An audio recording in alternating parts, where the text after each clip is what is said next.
राज्य में किडनी चोरी अभियोग को नहीं विधानसभा ताती विरोधी अभियोग आनी बेआईन किडनी चोरी द्वारा गरीब लोकों मरण मुह को ठेली दि जाउछि। एपरिक डीएमईटी तत्वावधान में ऑथराइजेशन कमिटी विफल होइछि। ए अभियोगर जवाब रखिथिले स्वास्थ्य मंत्री। किडनी चोरी रैकेट सक्रिय शिकार हेउचंती गरीब लोक। ऑथराइजेशन कमिटी संपूर्ण विफल। मुलतवी आलोचना बेले एमिति अभियोग करथिले विरोधी। किडनी चोरी रैकेट गरीब लोकों को टार्गेट करुथिले भी सरकार केमिति जानि पारु नाहंती बोली प्रश्न करथिले विरोधी दल मुख्य सचेतक तारा प्रसाद बाहिनीपति। डीएमईटी तत्वावधान में ऑथराइजेशन कमिटी किपरि जाल कागज पत्र ग्रहण कला बोली प्रश्न करी कांग्रेस विधायक प्रफुल्ल माझी कहचंती पद्मिनी नायक केस रे डीएमईटी एवं सदस्यों विरोध में कार्यानुष्ठान निया जाऊ। एपरिक बाहिनीपति सांसद एयू सिंह किडनी प्रत्यारोपण आड़क अंगुली निर्देश करथिले। ब्लड बैंक आई बैंक परी किडनी बैंक करा जाऊ बोली परामर्श देथिले विरोधी।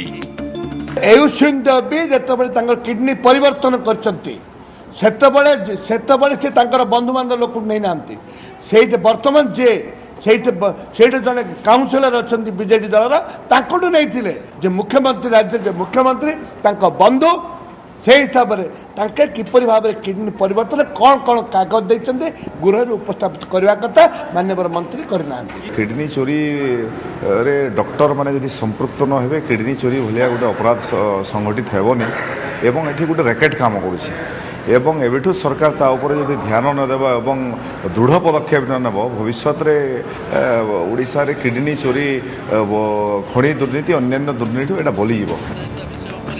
किडनी चोरी रैकेट अभियोग पर सरकार नैथिबा पदक्षेप संपर्क में स्वास्थ्य मंत्री अतनु सब्यसाची कहचंती जे एबेठारु 15 दिन रे थरे ऑथराइजेशन कमिटी बैठक बसिबो।